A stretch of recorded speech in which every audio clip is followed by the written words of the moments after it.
Let's do it.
Oh, we got it all the time.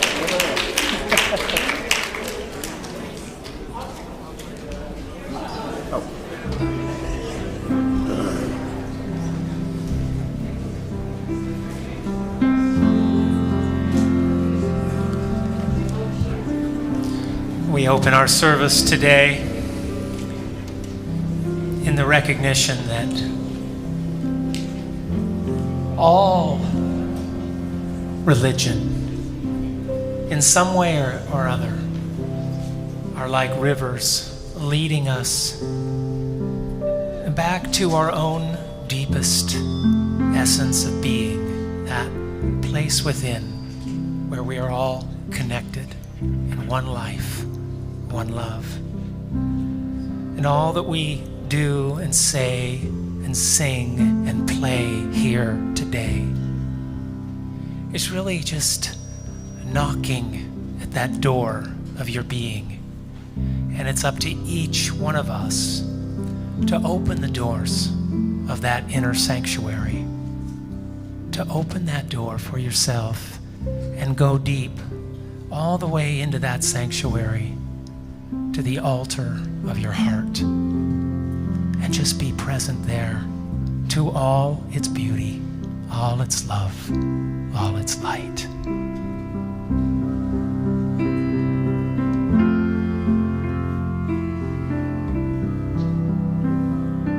All that I am, I offer at the altar of love. All that I am, I offer at the altar of love, in sweet surrender, in sweet surrender.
Thank you.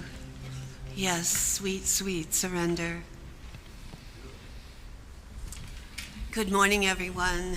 Thank you for joining us on this chilly autumn morning. Both those of you here in the sanctuary and those of you all warm and snuggly at home, we welcome you all. Thank you for being with us on this Halloween Sunday, trick or treat. This is also what's known as Board Sunday, where our Board of Trustees shares the responsibility of presenting to you the Sunday service.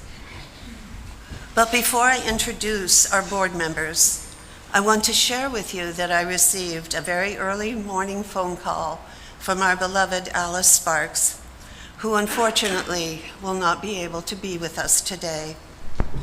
She is in the hospital undergoing some tests to try to determine the cause of some of the difficulties that she's having. But she sends her deepest love to all of you. She asked me to tell you how much she loves you and wishes that she could be with us today. She sends her love and best wishes. And as we all know, Alice is not only a board member, but also the coordinator of our youth and family ministry, and she has a heart as big as the sky. So let's all just take a moment now and enfold Alice in divine love and perfect peace as we envision her surrendering to the healing light of God. Alice, we envision you whole, well, and happy. And we trust the Divine Spirit to hold you in perfect healing. Rest softly, sweet Alice, in the gentle arms of your beloved Lord. And Alice's daughter, Patricia, also sends her best, and she assured me that she'll be in touch. She will be texting me in the afternoon to let me know Alice's situation and what we can do to support her. At this point, there's probably no need for visitors as she's undergoing a lot of tests and procedures. So now, with that, I would like to introduce you to the Board of Trustees for Unity of the Valley. Reverend Dick Everett,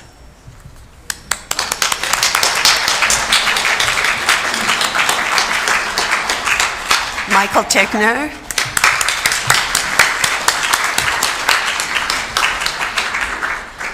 Geneva Miller,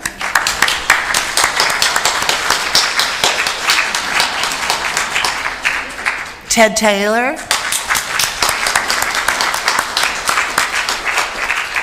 and last but not least, Alice Sparks, who's very much with us in spirit. Thank you. Yeah, that's it for now. For one more round. Yeah, right. We'll be back. So we're going to open our service with prayer this morning. But before we do that, we'd like to invite Geneva, if she hasn't left yet, to come up and say a few words before she lights the candle. Good morning, everyone. I'm dedicating this candle to probably what we're all very concerned about in this world, and it is world peace.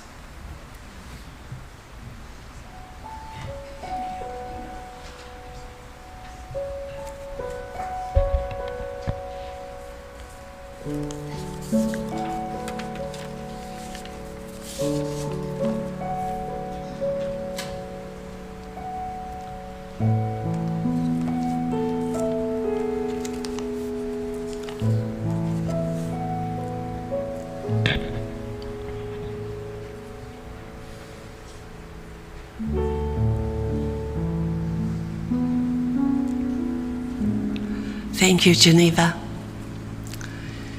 So our dear Alice had prepared the prayer that she was going to share to open our service today. And she sent it to me this morning, or at some point, and asked me to read it to you. So this is our opening prayer from Alice. Divine, loving Spirit, as you move our hearts with peace and love within the soul of the universe, we join together caring for ourselves and for one another during our most precious moments on this sojourn.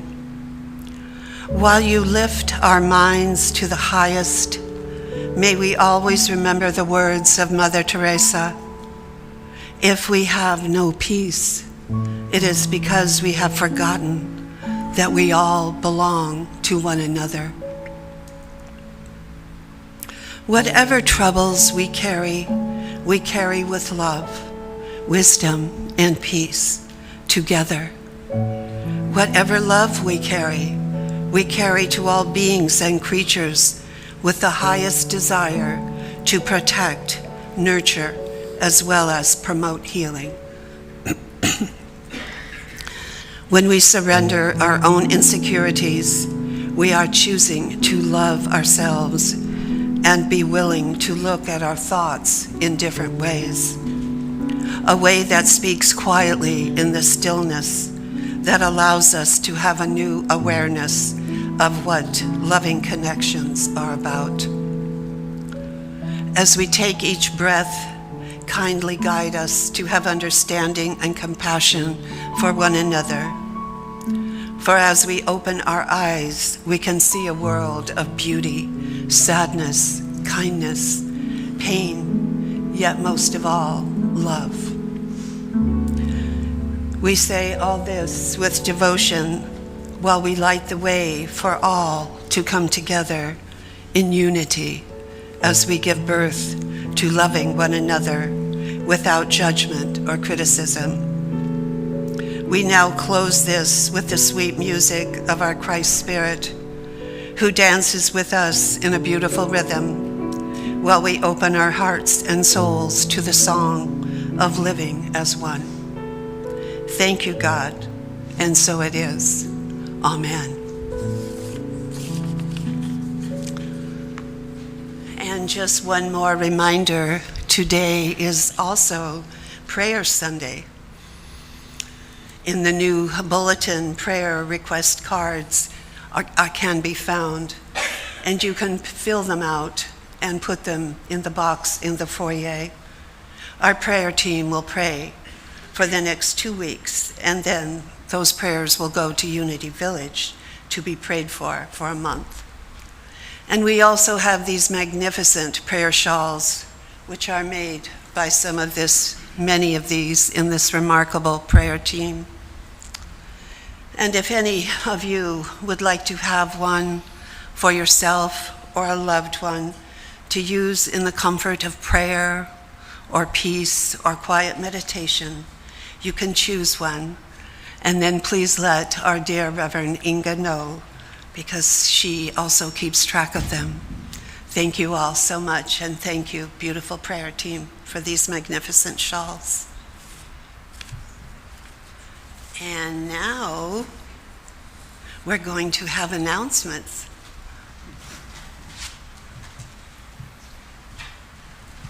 Good morning. Good morning, and good morning to everybody out on Radio Land. And this is my first time doing announcements, so we'll see how it goes. Okay, one of the first things to remember is that put your cell phone on silent mode, and that way it won't ring during the service. Our November bulletin has been posted. Be sure to check it out on our website at unityofthevalley.org. If you are in need of prayer for yourself, a loved one, a friend, you can place your prayer card in the prayer box in the foyer after the service. Or if you're watching us live stream, you can contact Julia at right there.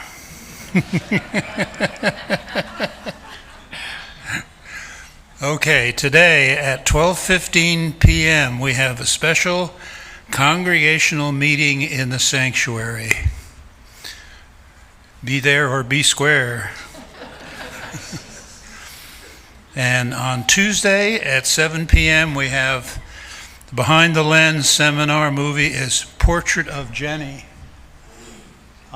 Looks passionate. Followed by questions and answer session with Tom Blank. It's $30 for the series or $5 per time. On Saturday, Celebration of Life service for Barbara McKee is at 11 a.m. This should be a very spiritual meeting. Next Sunday, Claiming Your Good. What do you deserve as a divine being with John West? Well, I didn't mean to say that you deserve me, just that you.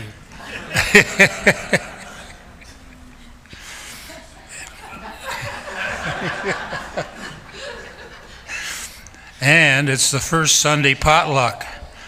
Bring a main dish or salad and invite your friends and family. Unity will provide the dessert. And we're going to have a Thanksgiving potluck on Thanksgiving Day, and be sure to sign up in the fellowship hall. We will gather at 3 o'clock and eat at 4 p.m. Bring a hot dish, salad, or dessert. If you can help with setup or cleanup, please sign up in the fellowship hall. If you can bring a cooked turkey, please contact Gina in the office, ACAP. And, okay. One more thing I'd like to add to that is that we will reimburse the cost of the turkey unless it's over $500. And one final exciting piece of news, there is a white Toyota with their lights on in our parking lot. That's all I got. Okay. All right, that's it. Thank you.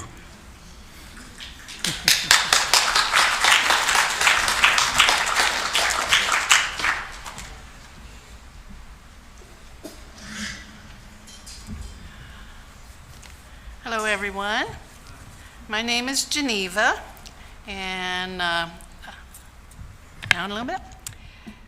I've been a board member here for about 4 years, and today I'm also here as Mary Poppins. Like many of us at Unity of the Valley, I wear many hats, and I would like to talk briefly about one of Unity's ministries that I'm very proud to be part of, and that's the Kitchen Angels.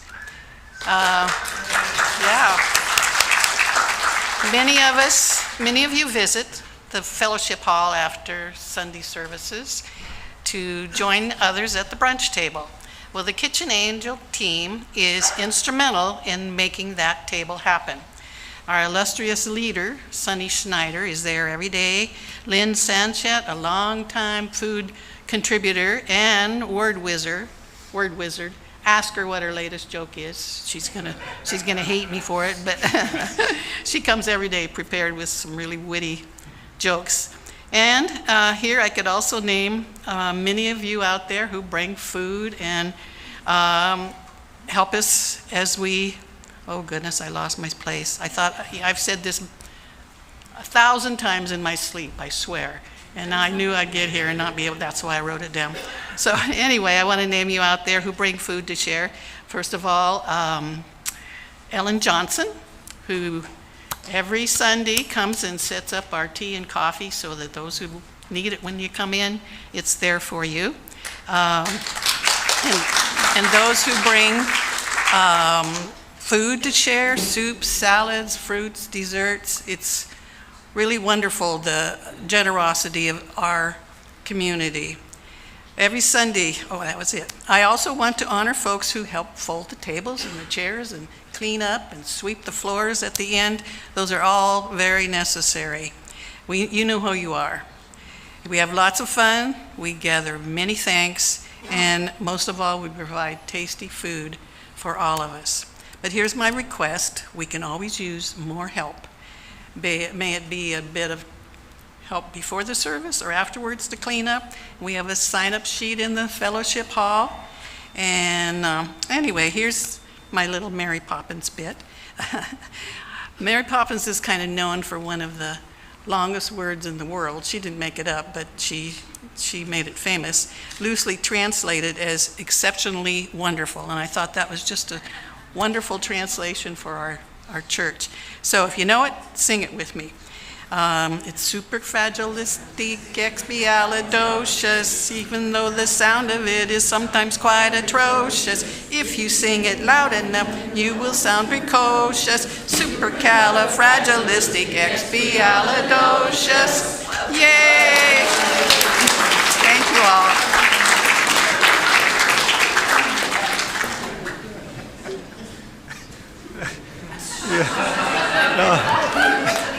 This is not a Mary Poppins outfit, but Geneva insisted that I get with the program and have some kind of a costume tonight, but this is kind of driving me nuts.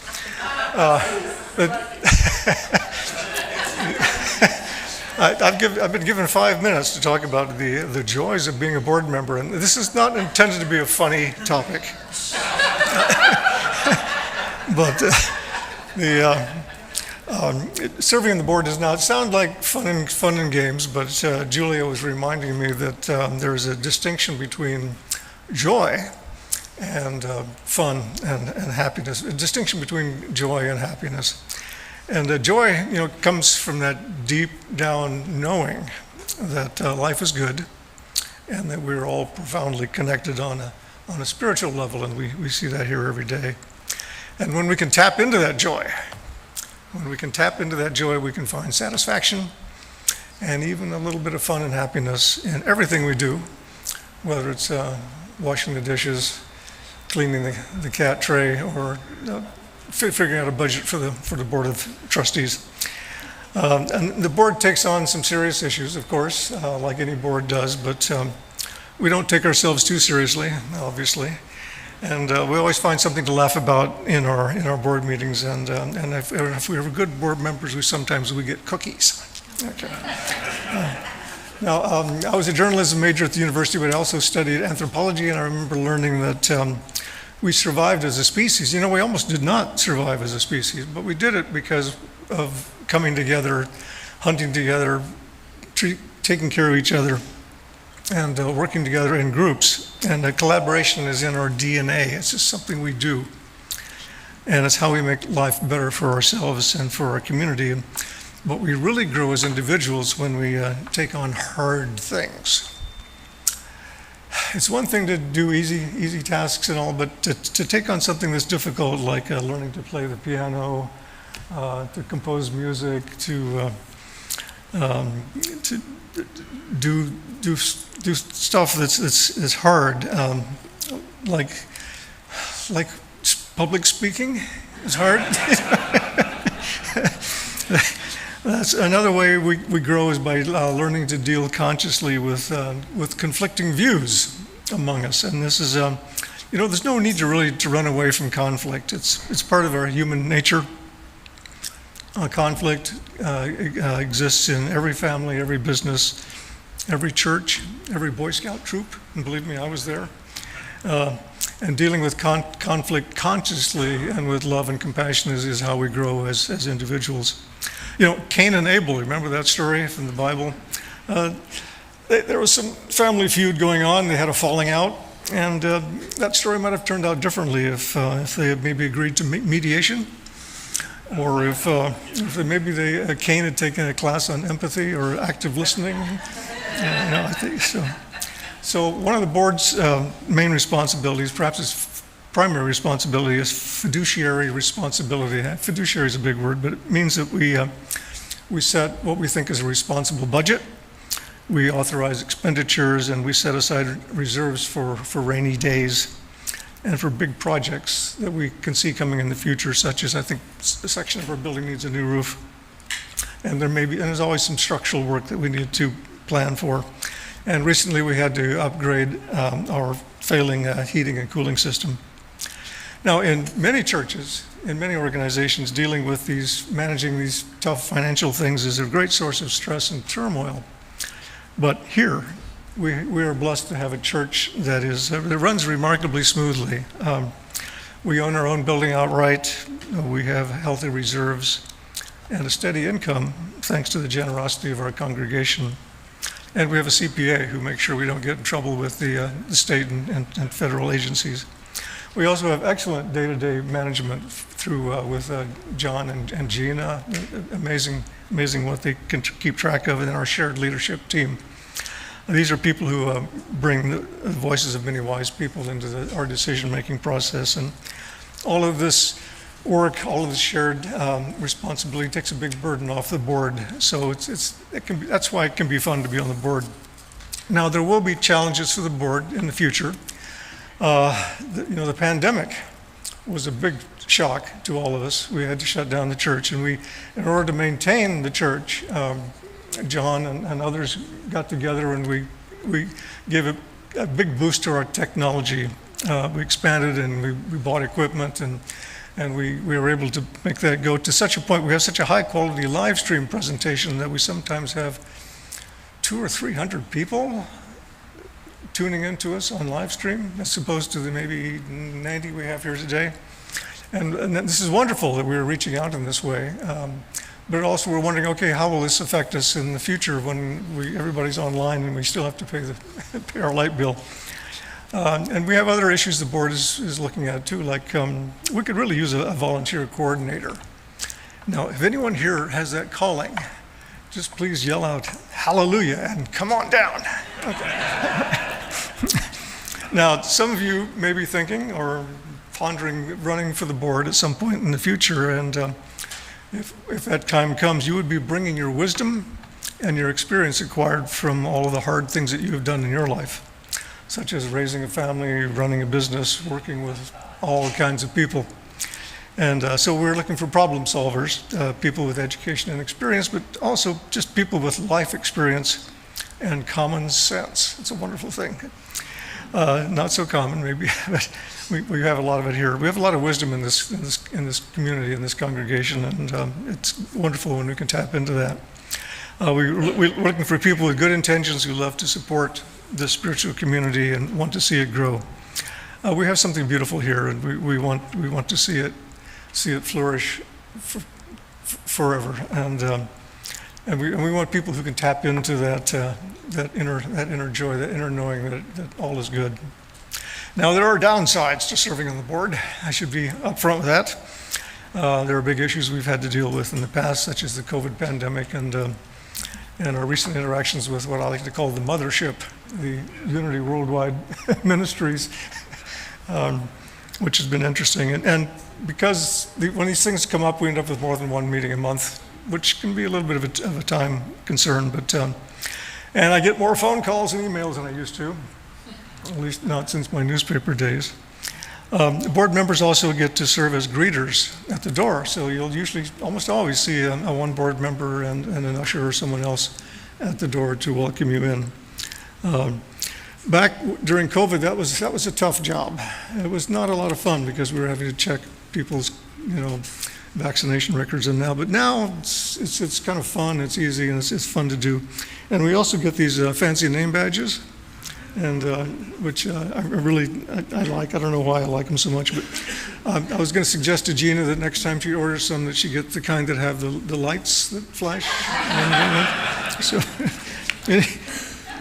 anyway, that is my 5 minutes are up, and I thank you for your attention. And I believe we have a sing along next. So and that should really help us tap into that deep inner joy.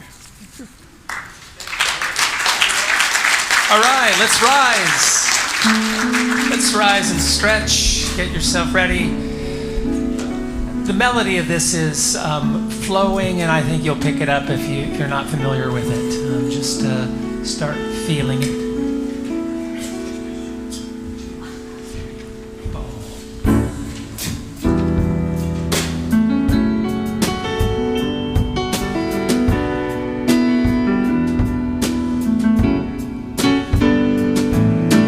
Pour yourself in me, pour yourself into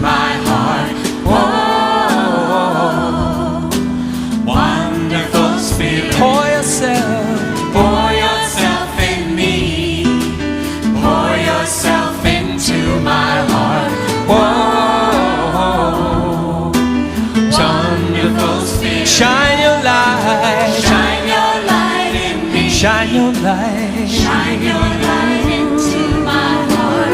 Oh, wonderful Spirit. Shine your light again. Shine your light in me. Shine your light into my heart. Oh, wonderful Spirit. Let's hear our violin.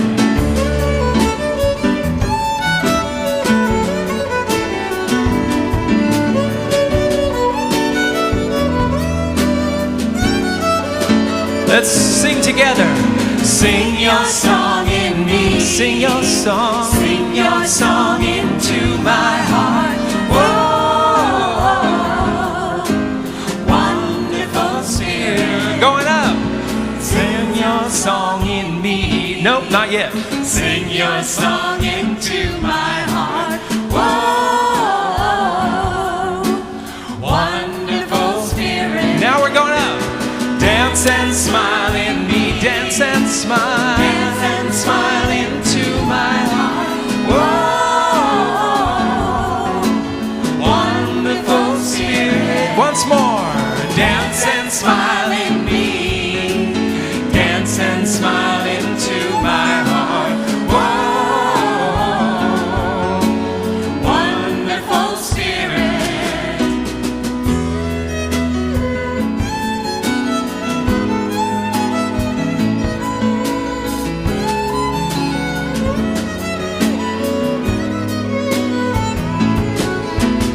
Dream.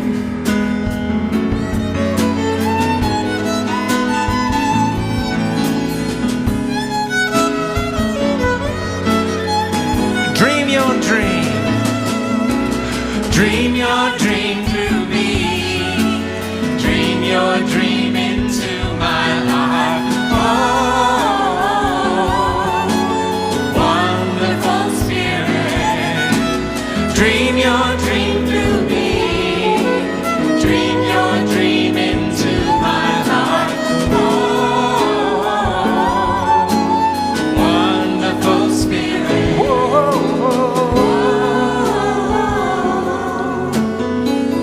Wonderful Spirit. Thank you, everybody, going on that adventure with us. It was an adventure for me, too.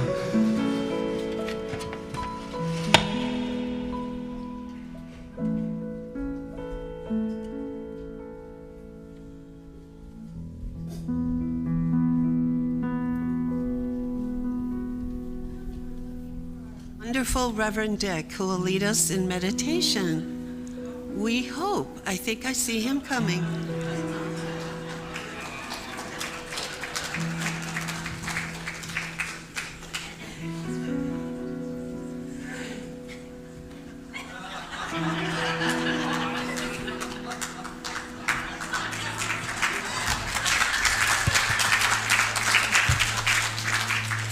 Well, if it fits, wear it. This is our meditation time. To go within and away from the busyness of the mind. That voice that won't shut up. And as we go a little bit deeper, we just let the mind be where it is.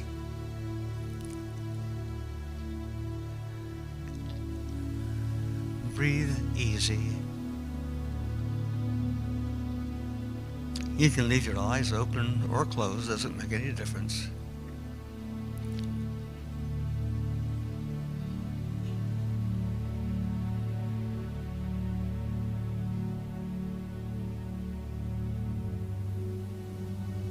Become aware of your body and feel the energy that runs through it.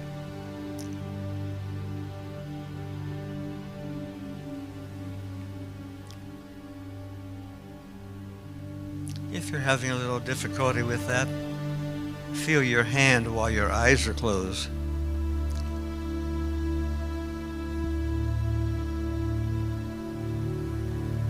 It's still there, isn't it? You know it's there because you can feel it.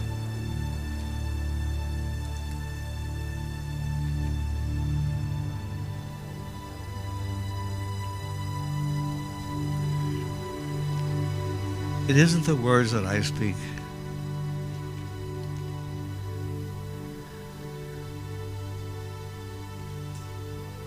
But rather that from which the words arrive. The stillness. The stillness that's within us, which is really who we are.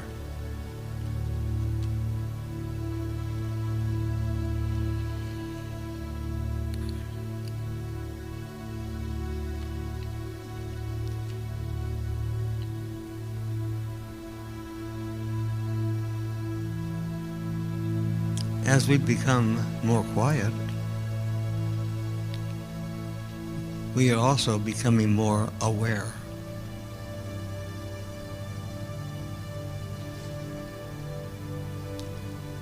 We're aware of what's going on all around us.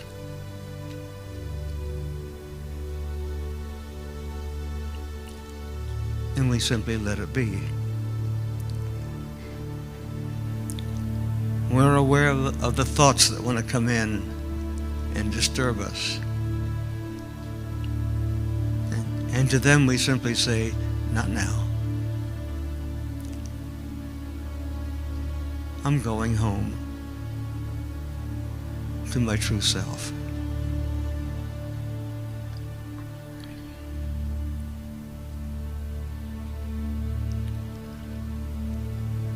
Disturbances come and go. But I am forever.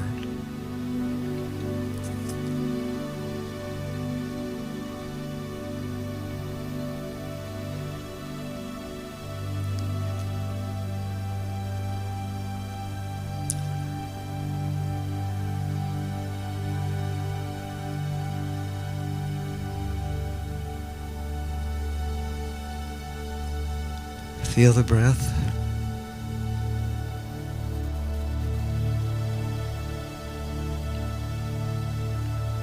We don't really breathe. The Spirit breathes us.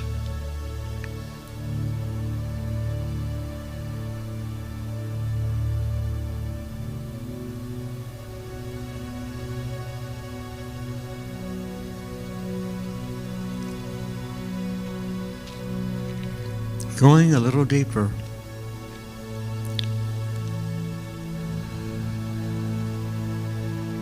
We come to this stillness. Even though we might have sensory input, it doesn't make any difference.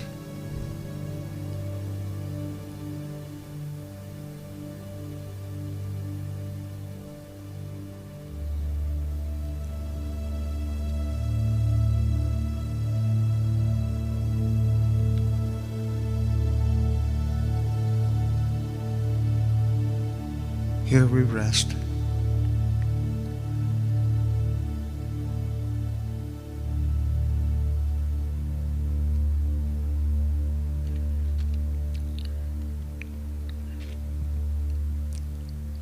No expectations, just resting in the stillness.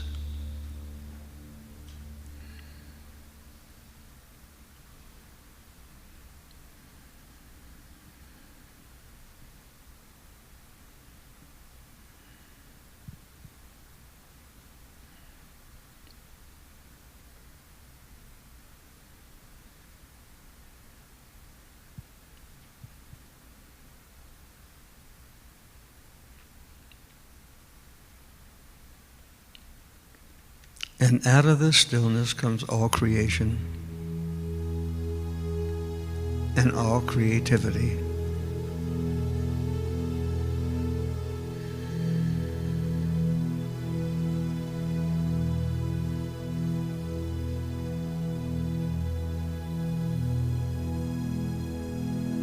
No matter what's happening in the world, the stillness, the security of oneness with God, with our spirit, is always there. Sometimes we call it love. And sometimes we call it peace or wisdom.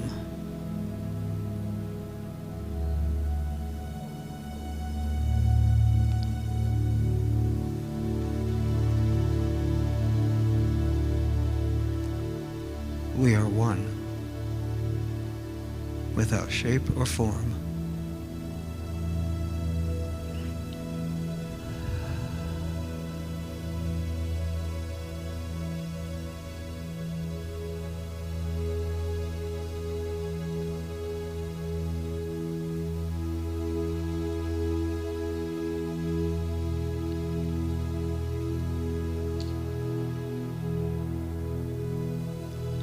And so it is.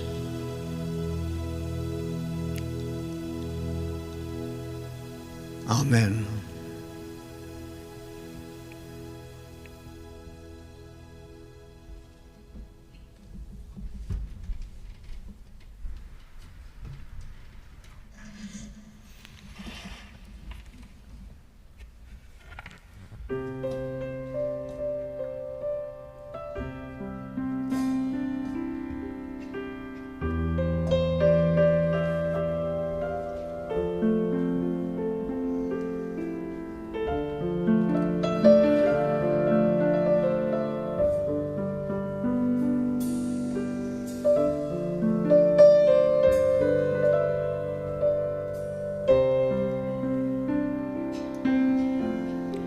Come into this forest deep and dark, and walk along this path that's winding through. Gaze into each shadow that lies silent, and waiting and watching you. Though the forest seems so dark and still, unpenetrated by the smallest light, soon the path continues up the hill and opens under starry, starry night, and all is well, and all is right, all is well. There is safety in the starry, starry night.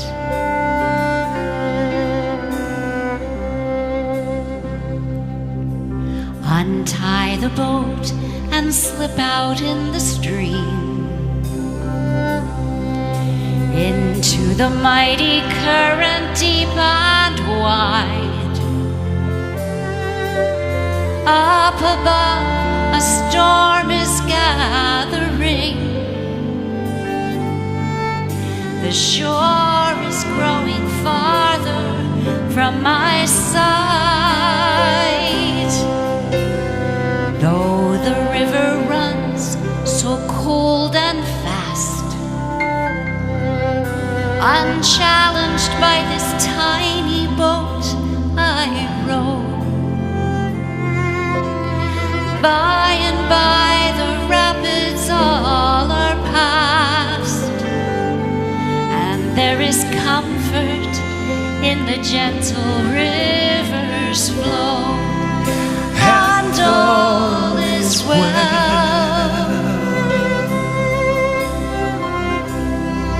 and all is right, all is well. There is peace upon this river homeward bound.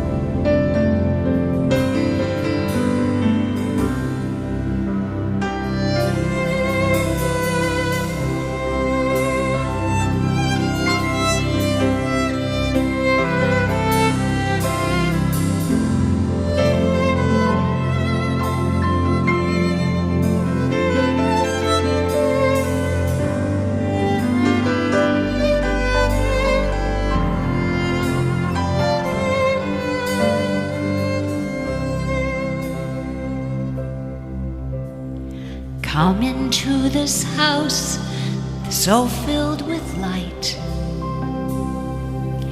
and walk among these people here today.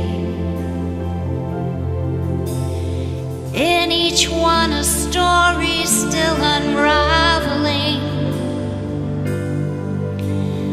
everyone a traveler on the way.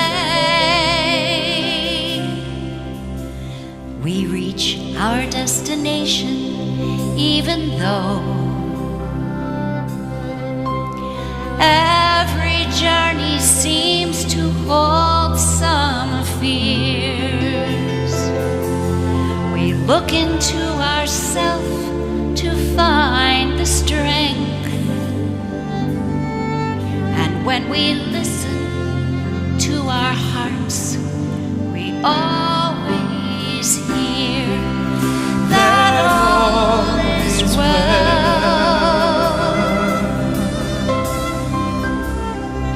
I'm safe and sound. All is well. There is peace upon my river, homeward bound.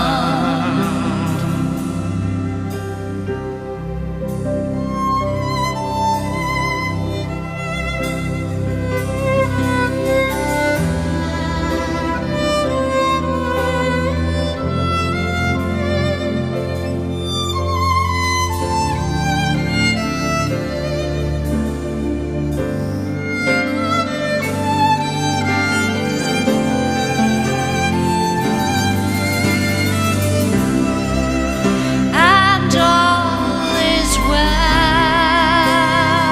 All is well. And all is right. All is right. All is well.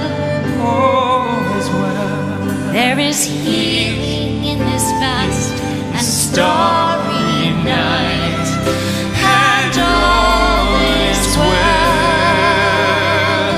All is well. And all is right. All is All is well. There is joy here.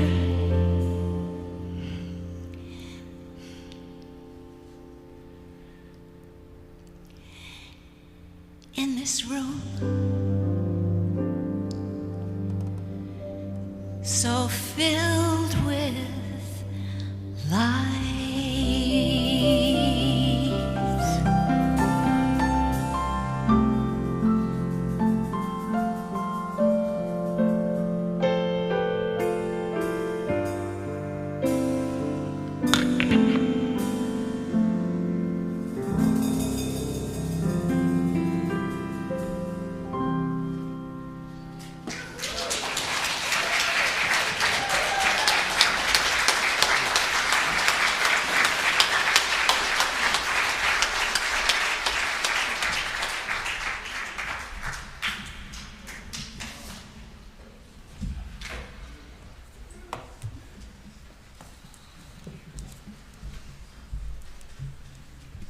Thank you so much.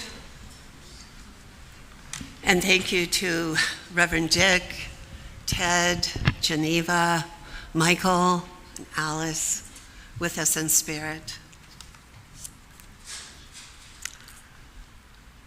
Our topic this morning is learning to recognize fear as the messenger.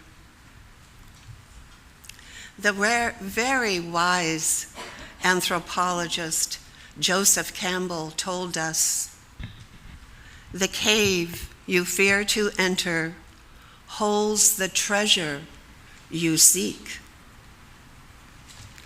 Learning to recognize fear as a messenger opens up pathways into the inner recesses of our being, wherein we find the hidden treasures of greater appreciation of ourselves as well as this beautiful world that we live in. For the most part, the fear reactions we experience as adults are rooted in our earliest childhood experiences, where our nervous systems, as tiny beings, were bombarded with sensory overload. We learned early on to be afraid of the dark or what we didn't know, to feel lost when our security was threatened or something we loved was being taken away.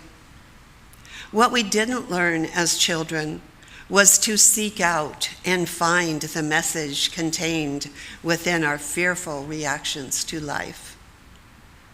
As adults, when we understand and accept the message that fear is trying to communicate to us, we gain mastery over our fears. They no longer have the power to control our lives. And most importantly, we become empowered through the knowledge of what our fears are trying to teach us about ourselves. Unfortunately, as adults, many still are haunted by our earliest experiences with fear. And that's because the neural pathways created in our brains as a result of our childhood reactions to fear are still active and easily triggered. What makes it so very difficult for us, makes it very easy for us to fall back into patterns of reactivity and negativity when we are frightened as adults. Training ourselves to see fear as a messenger not only helps to heal these painful reactions from the past, but also builds new routes, new neural pathways in our brains, which can lead us down paths of healing, resolution, as well as realization. As a child growing up plagued with constant health issues, I became very fearful of the efforts of medical persons who were always poking and prodding me. I clearly remember the fear and terror I felt every time a doctor approached me with a stethoscope to listen to my lungs. In an effort to soothe my fears, my young mind began visualizing each of the doctors I saw as one of the 7 dwarfs. There was Doc, happy, grumpy, sleepy, dopey, bashful, and sneezy. No more fear. This was the turning point that allowed my young self to calm my fears of the unknown and surrender to those who were in truth really trying to help me and not harm me. These early experiences struggling with my own confusing fears opened up in me a deep empathy for those suffering from fears of all kinds, which in turn greatly influenced my career choices in medicine and ministry.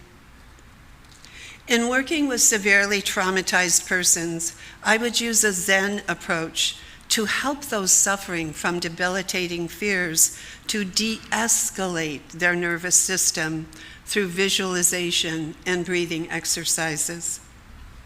I would ask them to follow the thread of their fears to its root cause. And in so doing, persons were often able to tap into the deep recesses of unexplored emotions, thoughts, and buried experience.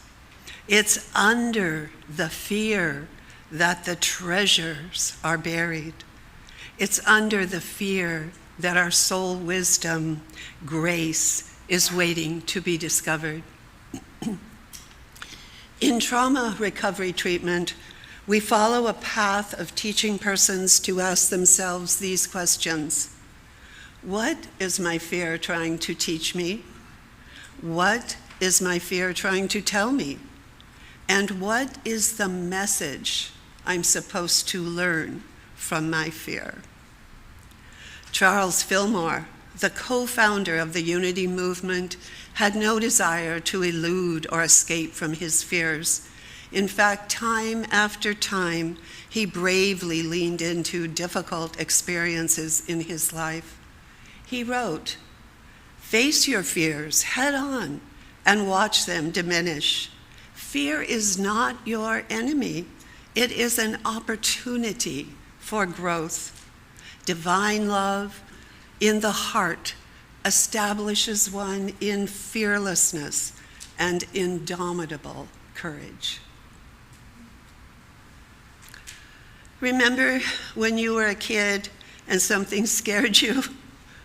There was the standard reaction to hide under the bed until our mother coaxed us out with some cookies. And then there were those curious kids like myself who really wanted to understand this scary thing and take it apart and really learn what it was all about. So let's take a moment now and put this thing called fear under a microscope and look at it objectively.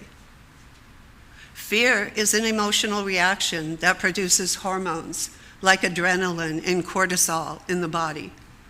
Fear can cause your blood pressure to go up and your heart rate to increase. Fear reactions often change the rhythms of our breathing and can cause us to hyperventilate. Fear also affects the brain and changes the chemical balances of serotonin, which can lead to depression, anxiety, and anger. The reactions to fear are many: confusion, agitation, isolation, and often aggression. Fear has the ability to divide persons, families, communities, and nations. And unfortunately, the most primitive reaction that many have to fear is to kill the messenger, or to eliminate what they perceive as the enemy or the threat to their well-being. But killing the messenger only multiplies the problem, as we clearly see now being played out in the world with multiple wars resulting in death and destruction. And this is why it's so vital for us as spiritual beings to face our fears, as Charles Fillmore tells us, and understand the message that they come to teach us. Otherwise, we will keep recycling the same old patterns and negative reactions which cause us to make painful mistakes over and over again. As Jack Canfield tells us, everything you want in life is on the other side of your fears. As we begin to embrace fear as a messenger, we also realize something very interesting, and that is, every one of us is going to interpret our fear reactions differently through the lens of our own unique perspective. While the same object may frighten us all, each one of us will experience it differently and gain our own unique message. If a lion walked into this sanctuary today, we would all feel a collective wave of fear roll over us. But I can assure you that the message each one of us would glean from our collective experience would be very different. Let me share an experience with you that illustrates how uniquely each person can and will interpret a fearful situation through the lens of their own individual perspective. While working as the director of a Buddhist center in Arizona, in an atmosphere of constant unpredictability, with extreme heat and cold, with multicultural diversity and people from all over the world speaking different languages, you really had to prepare for anything to happen, and indeed it did.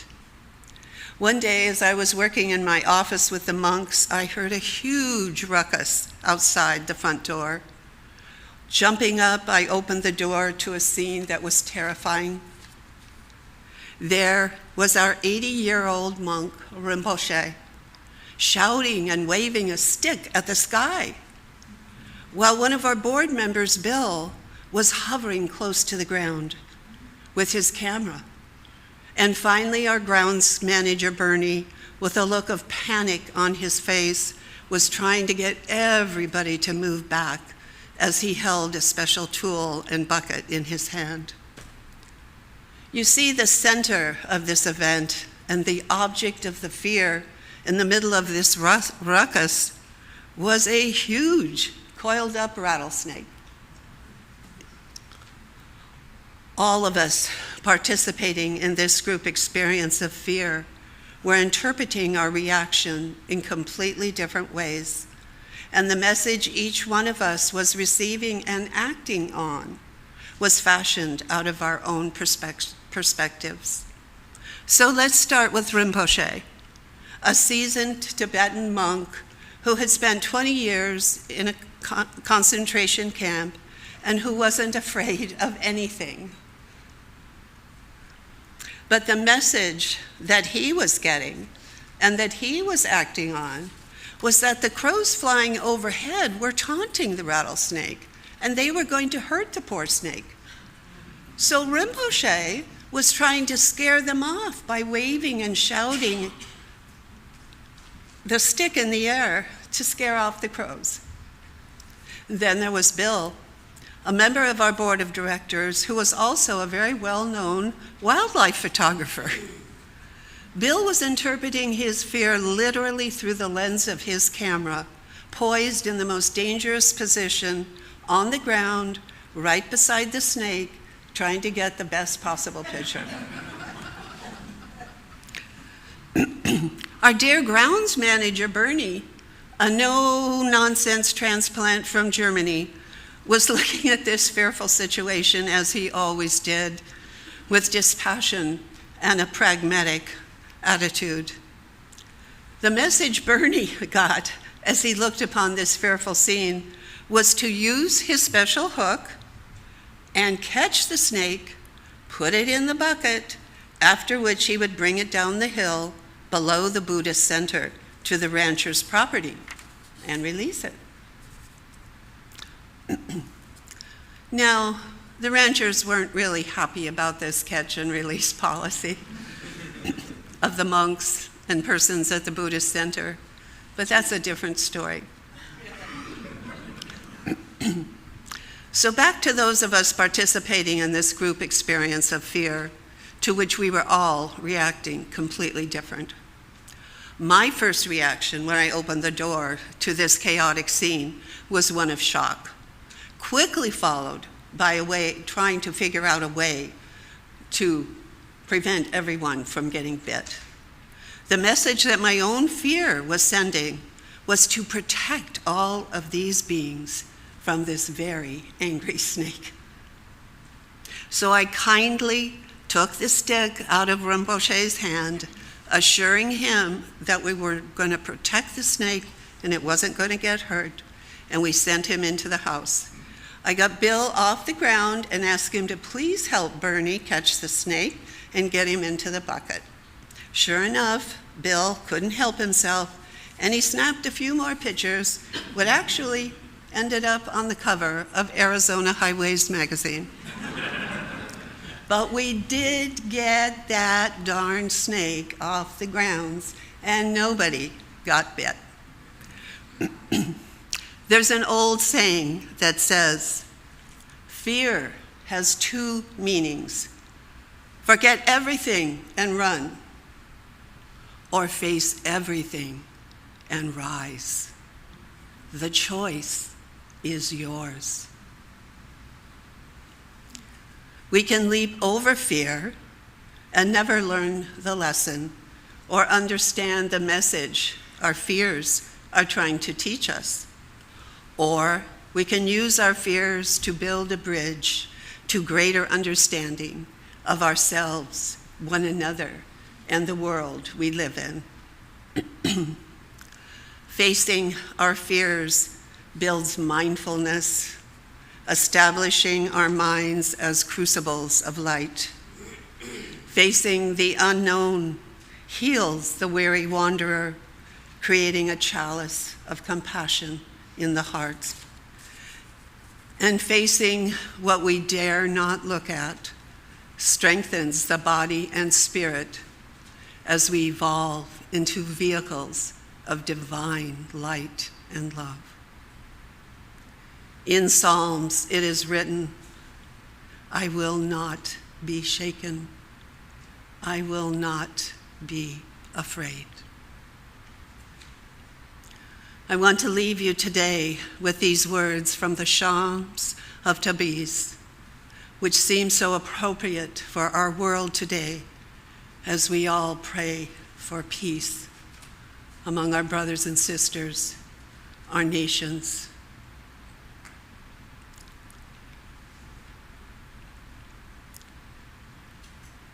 The world is like a mountain. Your echo depends on you. If you scream good things, the world will give it back. If you scream fear, the world will give it back. Even if someone speaks badly about you, speak well about him. Change your hearts to change the world. God bless you all.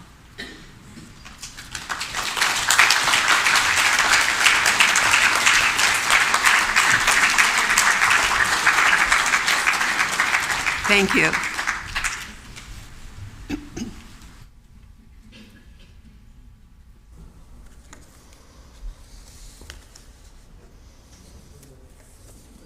Service when we invite you to share your prosperity, or as Reverend Dick says, give from the abundance of your heart.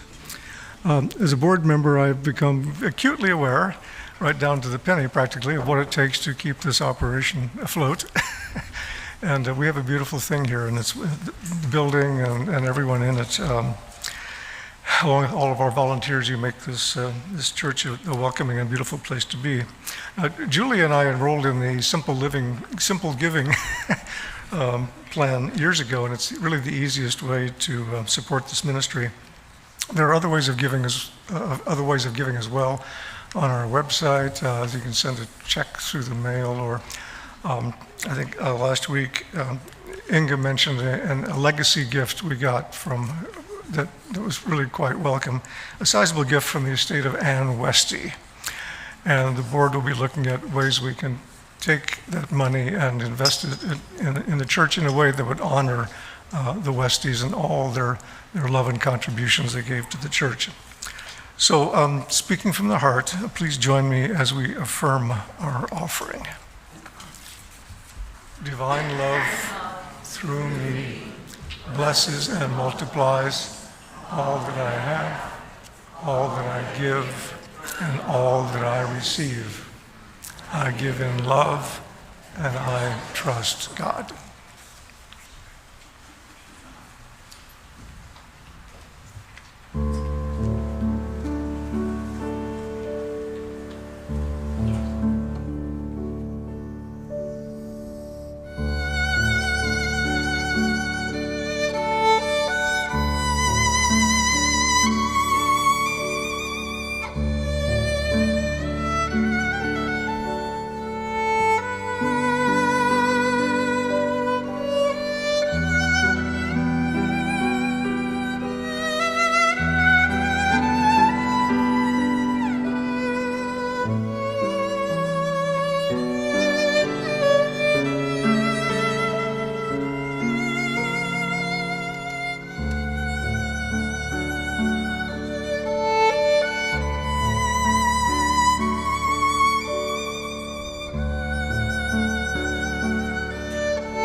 Thank you. It pales to what I think we're all feeling in our hearts right now. We're so grateful for your gifts and sharing them with us today, and for the entire music team and all that they bring to our services.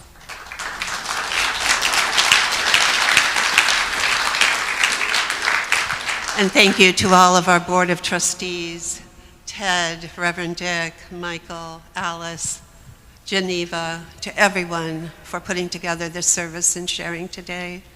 Thank you to our wonderful greeters and ushers, our folks in the kitchen, our teachers. Thank you to those in the back, in the box, our wonderful wizards in PowerPoint. Thank you to everyone who works behind the scenes. And I would just like to remind you that we have prayer chaplains, perhaps, maybe not. We might have chaplains to meet with you today, if you would like to, on this side of the sanctuary. And also at 12:15, please gather back in here for our congregational meeting. Thank you all for your beautiful support. Please join me in blessing this offering. Divine Spirit, we are one in your love. We are one in your grace. We are one in your prosperity. Bless these offerings, and may the spirit of joy and love go out into the world to bless, to heal, and to bring peace to all. Amen.